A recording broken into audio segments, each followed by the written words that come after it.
So it's great to be back at Atmosphere talking about a topic, the collaborative economy, that I think is incredibly important for us as business leaders in the Asia-Pacific region. And in fact, Deloitte and Google have been researching topics related to the impact of digital technology on business for the last 3 years across the Asia-Pacific region. We've looked at the connected continent, the impact of the internet on the Australian economy. We've looked at the connected archipelago, the impact of digital on Indonesia and the Indonesian economy. In the last year, we looked at the connected workplace, so new ways of working and how technology is driving changed working patterns in both Japan and Australia. So the foundations of the presentation that I'm going to share today are based on research and interviews that we've had with over 5,000 people in the Asia-Pacific region. So both HR professionals and business leaders, but also then individual workers across multiple geographies, multiple industries. So we've got the point of view on the business side, but then also the individual worker as well. And we've been able to bring that together to give us a very comprehensive view of what we believe is happening in the collaborative economy and the perspectives of both the workers and the employers that they work for. If you think about the trends that are driving the importance of this topic in the economy, digital disruption is an important place to start. Our research has determined that in the 5-year period, 2012 to 2017, some economies in the region may see at least 65% disruption. So 65% of those economies, both public and private sector, will see material change, up to 30% change in the way that they operate due to digital disruption. So there's significant change that companies are going to have to respond to. This is tying into then a war for talent. With digital technology advancing, the requirement for knowledge workers goes up. Now this is a really interesting conundrum in the Asia-Pacific region because you have developing nations, but then also nations of slower growth that are tackling demographic challenges. So if I look at the countries like Vietnam, the Philippines, Indonesia, and India, where you're having a youth bulge come through, the economies are developing so quickly that the struggle is finding the talent, finding the knowledge workers that can meet the demands of the businesses that are rising up in those marketplaces. However, if you look at economies such as Australia, Japan, and China, you have the opposite challenge. What you've got is slower growth and a situation where an aging population means that there's a lower percentage, there's a lower ratio of talented individuals that are coming out of universities, coming out of schooling programs to be able to take on knowledge jobs, just at a point in time when digital disruption is coming through, and that's intensifying. So regardless of what point of view you're looking at, there's a war for talent in the Asia-Pacific region. And in fact, there was a McKinsey study from 2012 that showed that global HR executives, almost 50% of global HR executives, think that the war for talent is most intense in the Asia-Pacific region. So this region is going to be prime in the coming few years for working through this topic. If I look at the third point around the changing dynamic of business is business model change, business model disruption, really enabled again by digital technology. If you think about Alibaba launching Alipay and becoming one of the world's largest financial services companies almost overnight, seeing over 100 billion US dollars flow into Alipay as a savings mechanism in the space of about 8 to 10 months earlier this year. That's significant disruption to the financial services sector in China. Also, if you think about Uber and Airbnb, the disruptions occurring in those sectors, the taxi services market has not seen a major change in the last 100 years. Basically, since we went from the horse and the buggy to the automobile. But overnight, Uber's become a $10 billion market cap business. Its business model has risen up and changed very rapidly. That's going to be a really incredibly important point that I'll come back to and I'll really emphasize later on in the presentation, because I think that fundamentally the collaborative economy and collaboration is really about being able to respond to that business model challenge. And then productivity and innovation. In some countries, particularly this has come out in Australia and China, the productivity of individual workers is going backwards. In fact, in Australia, it's gone backwards about 1% year over year for the last 5 years. Those are tremendous numbers when you add them up. And it means that as we're seeing challenges in our economy, challenges around the workforce, we're not keeping up with productivity. I actually believe that digital technology and the investments there can help to offset and improve that productivity situation. So I think it's important to then highlight the way we define collaboration for the survey and the research and for the purpose of the topic today. So we very much focused on collaboration as a value-added activity, not just randomly working with individuals inside a business unit or a team. So the way that we've defined this is that collaboration is employees communicating and working together, building on each other's ideas to produce something new or to do something differently. A collaborative organization unlocks the potential, capacity, and knowledge of employees generating value and innovation and improving productivity in its workplace. So that's a really important tenet that served as the foundation for the research, that it's a value-added activity, and that's how we define collaboration. So then when we surveyed the employees, the individuals in the workforce, what we found is that almost 50% of their time, so 46% of their time, was spent during the day interacting and connecting with individuals, so communicating and working in groups. Interestingly, almost 40%, so 39% of their time was spent in individual work, so that was heads down work. That made the vast majority of the day, the collaboration and then heads down work. Now, even in a modern environment where you've got digital technology, you need the equivalent of a smoke break. So there was a period of time in each day that involved personal tasks and non-productive time. That, to me, is kind of the price of doing business. So when we break down the time that was spent connecting and interacting in groups of multiple individuals, what the individuals reported was that roughly 10% of their time, about 9.9% of time, was spent in value-added collaboration activities. Now, unfortunately, 16.8% of that time was reported as routine communication. I read email into that, and that might be the topic of another research piece around the value of email in organizations. But so in terms of the basis for some of our economic analysis, the 10% mark was roughly what individuals reported that they were spending in value-added collaboration time. So in particular, what we did is we looked at a case study of the Australian economy and what the economic impact of the collaboration was. And what we found was that overall, we estimated that value-added collaborative activity added almost $50 billion to the Australian economy every year, $46 billion. And we broke this down, $22.6 billion of activity related to productivity and time saving. So basically, individuals working together in a collaborative sense to drive an outcome or an activity more efficiently was that. Almost $30 billion, so $29.2 billion of value, was in the development of new products and services and innovation. So being able to do something more effectively by coming together and collaborating in groups. And then this was offset by about $5 billion worth of time where individuals collaborated but they didn't get it right. You know, you're not always going to get value out of collaboration. Sometimes there'll be challenges. I consider that the cost of doing business, and that was estimated at about $5 billion. So overall, significant impact overall into a national economy of value adding and working together in teams and in groups. When we looked at the statistics across the different demographic areas, we looked at gender, we looked at industry spread, and we looked at ages. And you know, when you go into these research pieces, you always have your biases, you have your hunches as to what's going to come through. And what was interesting, we went into this thinking that females probably collaborated more than males.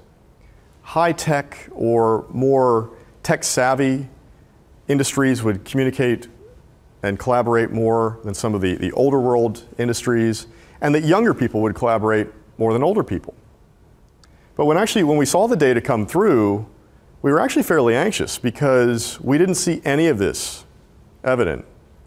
And in fact, there was no major spike, there was no major source of concentration around any of the demographics. So males and females roughly collaborated at the same level. There was only a 5% delta across the different industries: high-tech, banking, construction, utilities. Very, very, very slight difference. And even with the age demographics, It was the over 40 set and the over 65 individuals that actually we saw more collaboration than 18 to 24, 25 to 29. And so these were the biases that we had, but that didn't play out in the data. We were actually deeply anxious about that. We checked the data several times and found that that was actually what was coming through. And so we were stressed because there was no real headline in this. But when you take a step back and you actually think about it, there is a headline. The headline is that collaboration is actually widely and broadly distributed across the economy. It's distributed across gender, across industry, and across age group. So the collaboration potential in an economy is very equally distributed. We can collaborate across many, many different areas and different groups. We asked individuals around the momentum of collaboration in their organization, and we found that 36% of individuals reported that collaboration had gotten better, had intensified over the last several years. So there is a movement towards organizations starting to get this and starting to invest in collaboration. And it played out very strongly around what the core drivers were when we asked them. And it's not technology driving this change. It's not the tail wagging the dog. What it is, it's progressive leadership and workplace culture supported by champions in organizations. So individuals that understand the technology and are able to help other individuals take that forward. And then the third top factor was actually having the access to technology. And we talked to one Google customer as part of the research where they had rolled out Gmail as part of an infrastructure upgrade. It was a mandatory, you need to go to a Gmail account for your email. But then they provided an optional, you also could move to Google Apps and start to use that technology. They appointed workplace champions that were already familiar with the technology. A lot of them had used them in other roles or used them in university. And they were able to support the individuals and teach them as they went forward. And it was an opt-in, had the option to take that up. What was really very, very interesting was that in the space of 3 months, over 50% of that organization had seen a move to where people opted in and started using the Google Apps. So I thought that was just a really interesting case study of where if you've got the right supporting environment and the individuals that can champion technology, change management becomes a lot easier. It becomes easier to move people to a collaborative environment. The hard edge business statistics and business results of this were actually quite striking, quite fascinating for us. So in the survey, we asked the individuals on one part of the survey, how is your business performing? Is it growing faster than the competition, about the same rate, or behind the competition? We then, in a separate part of the survey, asked them, does your organization have a collaboration strategy? Is it considered an important strategic enabler? Is it somewhat important? Or is it not something that's important? Do you not have a collaboration strategy? And so when we meshed that data together, what we found is something that was really interesting. We thought there'd be a correlation, but there was a very direct and very specific correlation. 52% of the individuals that responded to collaboration is important and we have a collaboration strategy, those individuals were working in businesses that were outperforming their competition. They were growing faster. A significant portion of the respondents who said collaboration is somewhat important and I'm not sure if we have a collaboration strategy, those businesses were largely growing at the same rate as their competition. But then the individuals that replied back that not sure where we don't have a collaboration strategy and we're not sure if it's that important, those businesses, almost 20% were growing slower than their competition. They were struggling and falling behind. So I think the hard edge reality of collaboration in a modern business is that having that collaboration strategy and being able to execute on it ties directly into financial performance and competitive performance and how you're going relative to your competitors. So as we talk to businesses around their collaboration strategies, we talked to a number of Google customers, a number of Deloitte clients, and one that emerged that was incredibly interesting is a business called Kogan Online. Kogan is an online-only retailer that's based in Australia, but has now grown into Asia-Pacific markets such as Hong Kong and Singapore and New Zealand. It's had a very aggressive growth strategy. In fact, it's grown from a startup company to a company now generating almost $300 million in annual revenues in the space of just a few years. And we spoke to Ruslan Kogan, the CEO and the founder of Kogan Online, around his perspectives of collaboration strategy, and how he's enabled this to grow in his organization. And what he said was that we would not be able to grow as rapidly, to grow globally, and also to have a low price strategy. We would not be able to compete effectively and efficiently if we weren't obsessed about collaboration. And when I asked him around, did he have a collaboration strategy? He said, I absolutely have a collaboration strategy. It's just not a 100-page document that you would expect, like you would have expected in previous times. What he's got is an ethos in the organization of, because it's growing so fast, individuals that are coming through, he hires ambitious people who are wanting to get promoted, who are wanting to take new roles. And the expectation that he has as a founder is that you build capability and then you make yourself redundant in your role. You hand it off to a more junior person to be able to take forward. He says, I absolutely would not be able to have that happen in our company if we weren't able to document and share the roles, the processes, and how we operate so that the individuals that are having success in my company are able to move forward. And he shared a specific instance around where he was looking, he was in the process of looking at an acquisition to expand into another regional market. And he had his chief legal counsel overseas, he had his CFO overseas, his head of product and procurement, I believe, was in China, looking at new products. And there was a 48-hour time period in which he had to have a term sheet put together for this acquisition. So what he was able to do was to go out onto Google Docs, get this started, have all of the individuals that had to have a point of view in this contribute to the document in real time. And he, as the CEO and the founder, was able to govern this process, but he had his external counsel, legal counsel, external financial advisors also contributing, but he had a way to govern it. Was able to turn that term sheet around in 48 hours and get that business acquisition to happen. So I think a really fantastic example of applying collaboration and action to expand across a region and to undertake a business initiative very rapidly. So another example that I really like, a recent Deloitte project where we were doing implementation for a large regional telecommunications company. We only had 12 weeks to get a new product up and running for them, which included back office systems, including branding, digital platform, and roll out an integration to a payment system. And we had to bring individuals together across a number of geographic areas and tie them together with our development team in Hyderabad and Mumbai in India.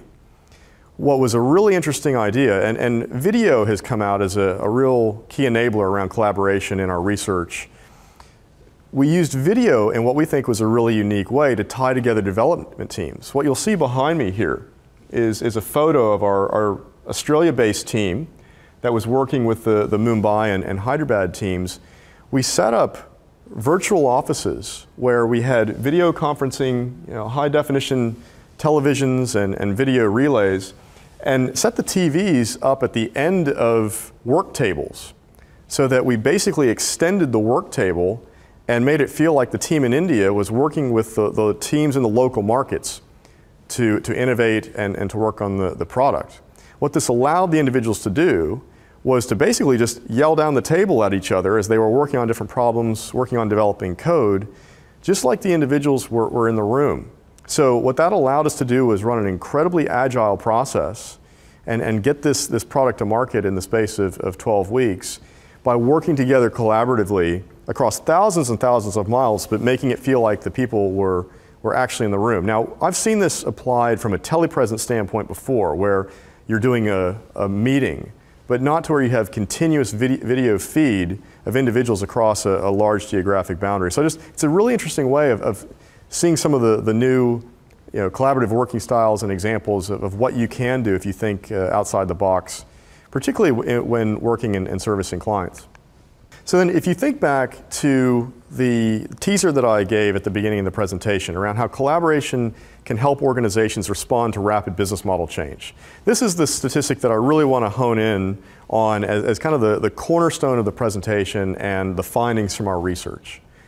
What we found in the research was that almost 70% of people felt like they had a point of view changed because they collaborated with individuals, working together in teams. But what I think is actually really exciting, and this is the response to the business model change, is that 27% of the individuals found that collaborating with other individuals, either within their organization or outside of the organization, significantly or radically change their perspective or their point of view on a problem or on a topic. So I think if organizations are looking to drive that response to business model change, the fact that we can get this kind of benefit out of collaboration is a really strong, it's an asset to help organizations to respond to that change. So you may be thinking around, okay, I get collaboration, it's important, but my organization's, it's large, it's complex. How do we tackle this? How do we drive change? We've done this before and we've failed, potentially. We've got 5 key, really important points that we've highlighted in the collaboration economy report, and it's heavily detailed in that piece. But at a very high level, the top thing you've got to focus on is making collaboration a strategic business topic. This is not about technology for technology's sake. It's not about science projects. It's not about the tail wagging the dog. It's about understanding what is that strategy that we're trying to drive and how can collaboration help us to do that. So if you're Kogan Online, it's about driving the lowest price and being aggressive in your global expansion. So how can the technology align to that? It might be, how do we get products developed faster? How do we enter new geographic markets? How do we hire the best talent? That's the top thing. That's where you start, is with the business topic. The second is invest in the right technology and invest in bringing that capability in so that you're able to enable your organization and the people to then pursue that strategic business topic. 3, and fundamentally the program will fail if this doesn't happen, is changing the culture and changing the way that people work inside the organization. Highlighting the fact that, like Kogan does, if you want to progress in the organization, you've got to enable somebody else to take your role. Being able to say that here's a young leader who's winning in sales, who's winning in product development, and they're supported by these tools, not the other way around. Identifying those leaders and letting them to role model in your organization. A tailored implementation. Change management is hard, but the example that I mentioned before, where parts of it are mandated, and you've got to move your employees to that, but then making a component of it an opt-in. Identifying champions, people that understand the technology and are passionate about it and will share their time helping others to learn it. Tailoring that implementation approach to your organization. Ensuring effective collaboration or driving continuous improvement. So not implementing a project, declaring victory and going home, but instead changing the way that we work. And as leaders, constantly talking about this, constantly driving initiatives through it so that it reinvigorates individuals' desire to collaborate and highlighting the wins that you have. So 5 simple points to really help your organization to adapt to a collaborative working style and to drive a program of change. So hopefully that's provided a perspective on why collaboration is important in the overall Asia-Pacific economies and individual organizations, and what a business can do to develop a collaboration strategy to drive forward change in the organization so your employees and your leaders can help to respond to digital disruption, address the war for talent, and fundamentally drive that business model change that we all need to be successful in the future. Thank you.